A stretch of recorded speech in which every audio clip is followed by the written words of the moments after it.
Yes. Hi. Molly, you too? Hi. Yeah, I'm Super. All right. Well, this will start any minute now. We'll get going. And you'll meet my friend Abhijit, who is one of the most influential people I know. He has, I think, 1 million followers on LinkedIn, and he lives in India. So he's dealing with all kinds of things right now, but many of his kids are here in the United States, and he and I have worked very closely together. Hello, Abhijit. Hi, how are you, Kathleen? Hi, Tarun, Molly. Welcome, listeners. Great to be here. I'm going to just get started because it's a short session, and I just wanted to say thanks for everyone for joining in. So, the question we have is very often when we talk about the generation gap, it is something which is not new. We've always had it historically. Now, technology is sort of driving that shift and sort of saying that, people are using different platforms. So there are people who are creating content on TikTok. There are people who are doing things on different planes. Their worldviews are different. So how do you build that understanding? Do you really have to be Gen Z to understand them? And the way I would sort of frame the question is that what is specific to Gen Z, which the other generations don't have at all, they don't share in common, and therefore, what is it that we need to learn? So, Kathleen, let's get started with you, and then I'm going to invite Tarun and Molly. Absolutely. Thank you, Abhijit. It's great to be able to bring two of our Gen Z think tank members on today. There's so much different and exciting about Gen Z. I'm 69 years old, so you don't have to be a member of Gen Z. By the way, they're people born generally between um, up to I guess 1996 to 2012.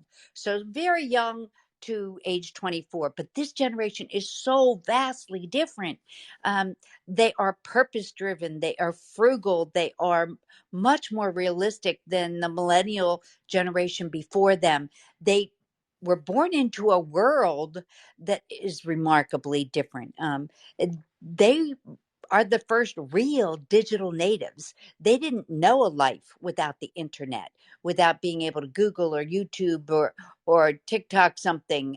They were born post 9/11 in the United States. That means a tremendous amount as a milestone. They don't want to. They don't want to be like the millennials who have huge college debt and very limited opportunities ahead of them, and having to go live back home with their parents. So they approach things in a very different way. They also are very global, which is exciting to me because this is a small world, and I don't know a single Gen Z member who isn't connected via a chat room or something else with people on at least one other continent. Um, so there's so many differences. Also, they learn very differently. So for a brand trying to understand Gen Z and reach them and engage with them, they really should, because they're spending billions of dollars a year. They're 40% of the US population right now, 37% of the global population, and they're making their decisions now that are going to be much harder for brands to win them over later. So, no, you don't have to be a member of Gen Z to understand them, but you do have to look and listen and engage with them in a very different way. Thanks, Kathleen. Molly, how would you go about sort of explaining what is peculiar to Gen Z, which is not, present in the other generations? What's your take on that? Let me preface that with Molly is a college student at Syracuse University, and Tarun is a high school student from Charlotte, North Carolina. So you're going to get very different takes from them because they span the Gen Z environment. Molly? Yeah, of course. So kind of just agreeing with a lot of what Kathleen said, I do think Gen Z has a um, like, certain connection to technology that other generations might not have. But I don't think that you have to be Gen Z to understand us.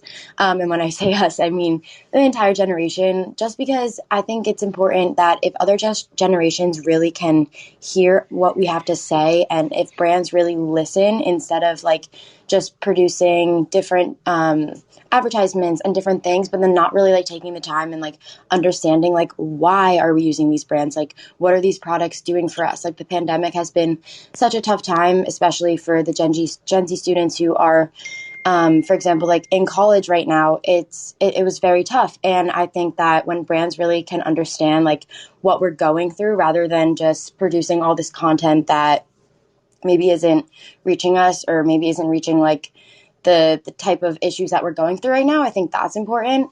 But I also do believe that like Gen Z does create all this content on technology, whether it's TikTok, Instagram, YouTube, and I even like talking to my parents, like they don't really know what technology has become. Like they know their email, they know Excel, like they don't really understand like TikTok and these other platforms. But I really think like even if we start at just producing this content, and even on TikTok, and I scroll and people are talking about their struggles they're going through, people are talking about how difficult school is, and like if this generation, the other generations really like take in and like hear us speak about like what's going on, I do think that they will be able to understand us, and they don't have to be Gen Z to really understand like what we're going through. I just think we're all in very different stages of life, but at the same time, brands also know that like they don't know like how students are really, really feeling. So I think there is the opportunity for sure.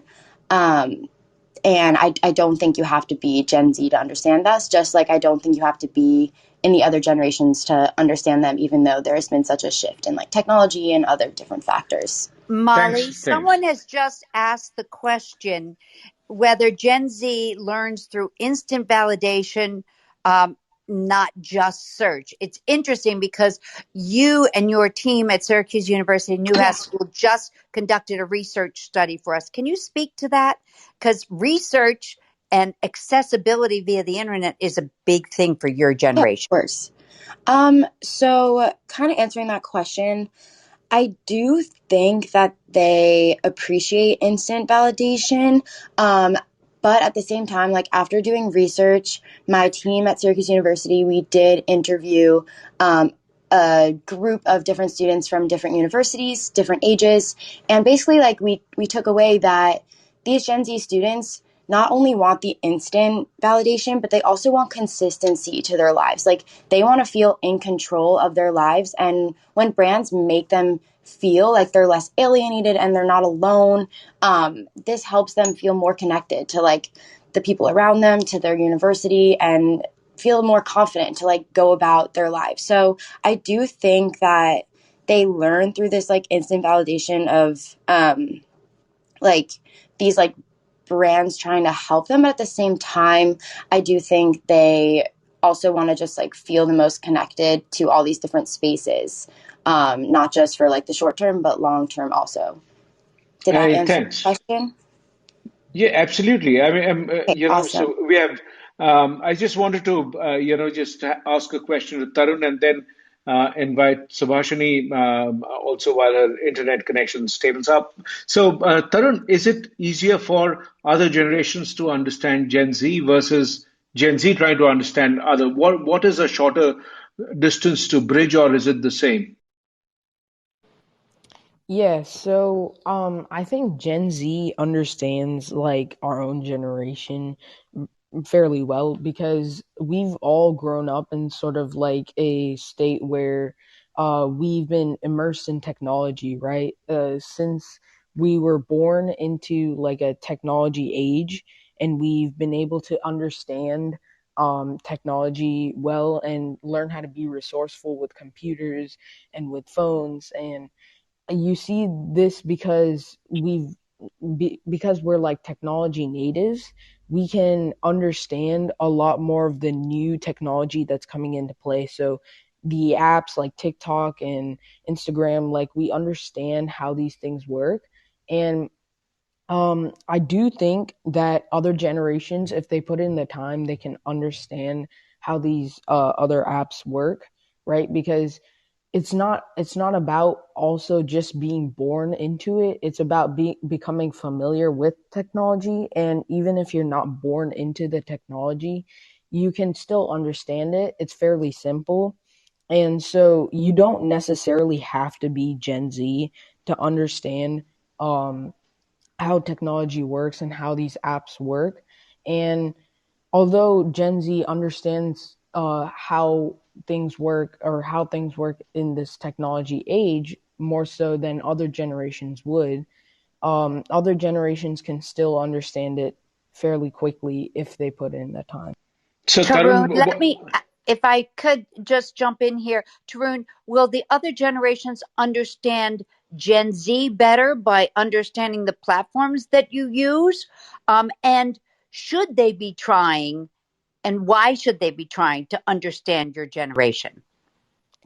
Yes, so they should try to understand our generation because we're a lot more aware of the world problems, and we try to be a lot more active in politics and like some things that are going on in the world today. So learning about these things and how the world works with Gen Z. So like activism is a big part of Gen Z. So we provide like a lot of insightful thinking. Like sometimes people will talk about climate change activists or environmentalists. Like Gen Z is, they think about a lot of these issues that happen in the world today that a lot of times we don't see it with other generations that they think about this. And so technology, it plays a big part because we bring like sort of a spotlight to these issues. So if we are able to broadcast it to a audience, then we can sort of solve these issues that we see. And so if they are being connected and we're all like sort of an online community, then we can all work together to solve problems with the technology age that we. So let me ask this question to Tarun and Molly. When you look at a platform like Mensa, which is audio platform, what do you like it? Do you not like it? Do you think it would have applications for Gen Z to use as a way to sort of communicate? What's your take? I really am just learning about what Mensa is, but I'm really appreciating how we're able to like have this open conversation. Like there's no camera, like you're really just speaking from your mind. And I think that's really important for Gen Z and just being able to like have this like opportunity to express your ideas.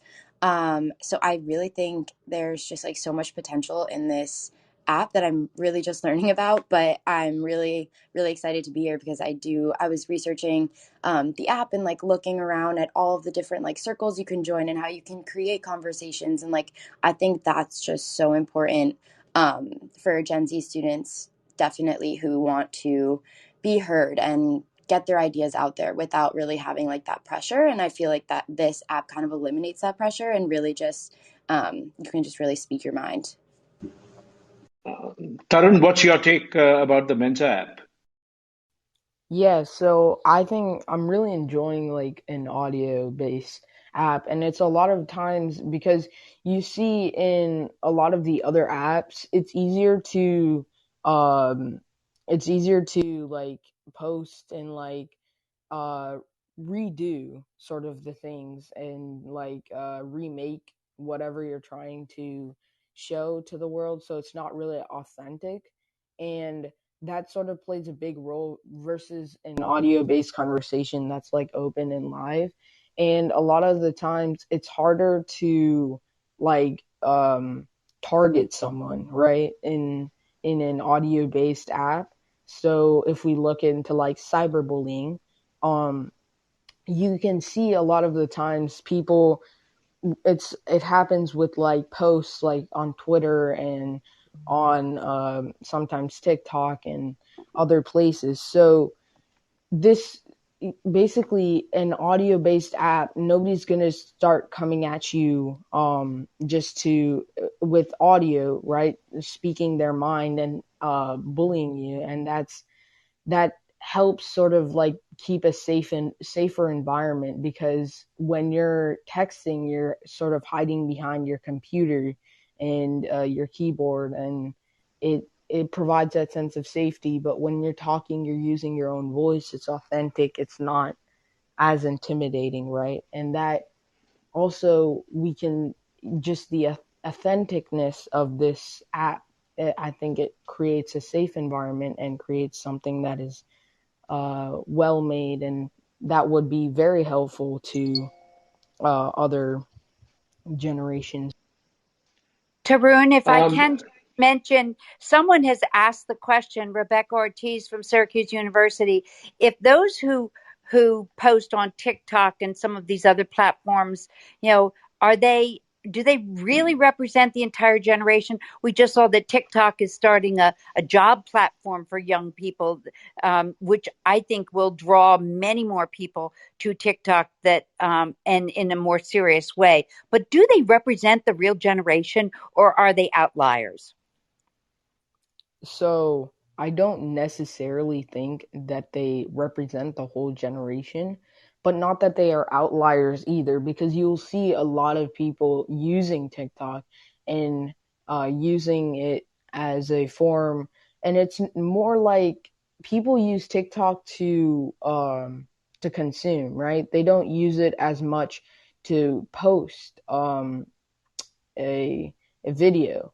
And sometimes you will see a lot of people, they will blow up, and you see a lot of Gen Z influencers on TikTok, but they're not necessarily representatives of Gen Z, because they've been able to use their resources to create a TikTok brand name, whereas other Gen Zers, well, basically, the other parts of the generation may be doing something different. So they could be focusing on computer programming or data analysis, or more sort of behind the scenes work, right? They don't always put themselves right in front of the camera. So I don't necessarily think that it's a um, representative of Gen Z, but they are sort of using the ideals that Gen Z has created to. Thanks. Subhashini, you've been very patient. Thank you so much. Would you unmute and ask your question, or put? Yeah, thank you so much, Abhijit. So, a general question about Gen Z, because from the hiring perspective, Gen Zs are usually seen as job hoppers. So, from the hiring perspective, how recruiters or else the staffing companies, or else it could be, I mean, big service-based company or else a startup. So sometimes it takes time for any recruiter to understand about Gen Z psychology when it comes to jobs, how they choose the job. Although many startup comes with really good kind of roles, and the designation itself has completely evolved over a decade. Before it So, was just a HR manager, now it's more about people managing kind of a roles. So my question here is like how to deal with Gen Zs from a hiring perspective. Thank you. thanks. So, can we have Molly? What do you say? What do Gen Z look for in a job setting which is different from, or even if it's not different, what would you be looking for? I mean, what's the most important two things that you? So for me, when I'm looking for jobs, I think it's just very important for there to be like structure. And I've had internships in the past where I just didn't feel like either my work was being appreciated, or if I didn't feel like I had like a mentor in the process. I think we're all really beginning we're starting in like the industries, and I think it's really important for me to have like mentorship. I think that's really important, to have someone to look up to and just to be able to, because I feel like a lot is learning from a role model, and that's really important in an internship. And when I'm looking in jobs, I'm also really like their platforms on social media. I know that's like also really hard because again, Gen Z is the one who's taking over the technology. But when I think companies are able to reach their audiences through social media, I think that's really important because that is what the times are. That's what it's coming to now is everything is online. But I do think it's really important for these companies, even startups. Like I worked with startups last year, and it was really important because I was starting like their presence on social media, and it's like definitely stressful, but at the same time, it's like so important for people to be able to see that the company is able to stay up to date with the technology and be able to reach those people that they need to reach.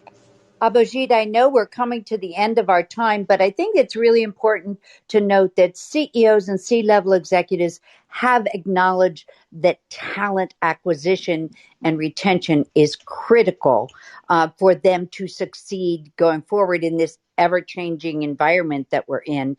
And I have talked to many, and I firmly believe, because I'm one of the people who believe that reverse mentoring is going to help every organization. We can't just teach from the old to the young and think that's going to work in today's environment. We've got to intentionally, we meaning the older generations and the more established people in companies, have to learn from the young because they have a lot of talent and of skills that many of us older generations don't know. And we might have to reskill, but we don't need to start from scratch. We can reverse mentor. We can get a young person to teach us, and we'll all be better for it. Just a follow-up question, Kathleen, what do you think, besides technology, what else could the older generations learn from Gen Z? The purpose-driven nature of this generation is remarkable to me. They care about making the world a better place. They think we've screwed it up for them, and they're not going to stand by it. They believe at their generation, at 16, at 14, at 20, that they can make a huge difference, and age shouldn't be the determining factor. And they won't allow it to be. And I think that's very exciting. So that purpose-driven part of their DNA, but also their research, because they've always have access, not to a Britannica encyclopedia, but to Wikipedia and Google and all these other internet searches. They look for context. And so they don't accept a company saying, this is our purpose, and making it a PR ploy. They literally will research right down to the employee base, to the CEO, to see if that purpose is authentic, because the authenticity is going to bring them in or drive them away.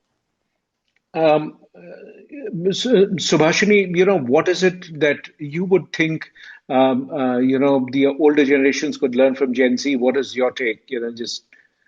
Then I want to hear Molly and Tarun's view as well. Yeah, yeah, Abhijit. I think the kind of exposure they've got, they have used it, they have utilized it in a right way, I could say. In case of, for an example, in case of a platform where they can put forward themselves, they have extraordinarily presented themselves in a right way, wherein we have to learn from them, especially the previous generation have to learn from them. And as Kathleen said, right point is like we have to relearn few skills from them. And Sure, I think emotionally also, psychologically also, if we see, we have to come down. Like we should come out of that ego. I could say, let's learn sure, from a 16 plus years old also. Yeah, that's my sure. point. Yeah. Thanks. Molly, Thank what is it that Gen Z would be in a better position to teach the older generations? Yeah, I do believe that Gen Z has like this attitude of like Kathleen said, like wanting to change the world. I think there's a lot that we have to offer and a lot that other companies can really learn from us if they take the time to like take in what we're saying in order to make like the company better and not just think of this is, again, like what you guys were saying, like was our purpose like 10 years ago, but maybe things are changing and we need to learn with what's going on in the world right now. And I think Gen Z has a lot to offer in that manner. Yeah. Tarun, one tip, one area that we could learn from Gen Z. Yeah, for sure. So I think we could learn a lot from the Gen Z perspective by looking at how they do research and how they work together when a cause is made. So, like, you see Greta Thunberg, and you Yeah. think about how the And since this is the going to end, so I just want to say thanks to everyone. Thank you very much for